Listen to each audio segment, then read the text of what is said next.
Mardi 9 janvier, la Norvège s'apprête à prendre l'une des décisions les plus importantes de son histoire.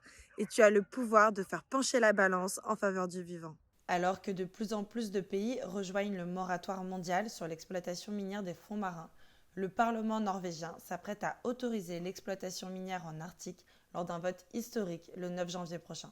Pensé pour extraire des nodules polymétalliques riches en métaux nécessaires à la transition écologique, tels que le cobalt, le manganèse, le nickel et le cuivre, l'exploitation minière des fonds marins représente dans le même temps une menace pour les écosystèmes de l'océan profond, pourtant essentiels pour la régulation du climat et la circulation des nutriments et de la chaleur.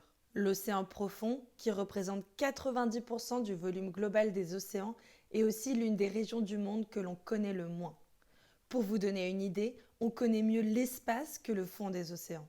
Alors que de nouvelles espèces sont découvertes à chaque exploration scientifique dans l'océan profond et que ces écosystèmes, riches d'une biodiversité incroyable, restent encore très méconnus des scientifiques, ces derniers appellent à un moratoire international sur l'exploitation minière des fonds marins afin de pouvoir réaliser des études sur les conséquences potentielles d'une telle exploitation sur la biodiversité et les écosystèmes et empêcher ainsi leur destruction irréversible.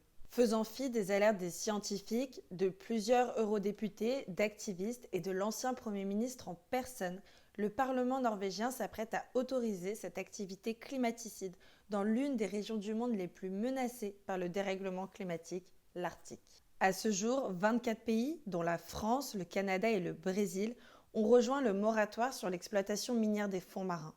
Nous pouvons encore nous battre pour que la Norvège mette également en pause son exploitation en attendant les études scientifiques. La bataille n'est pas encore perdue et l'espoir est encore là. Alors signez la pétition en bio et demandez au gouvernement norvégien de se ranger du bon côté de l'histoire.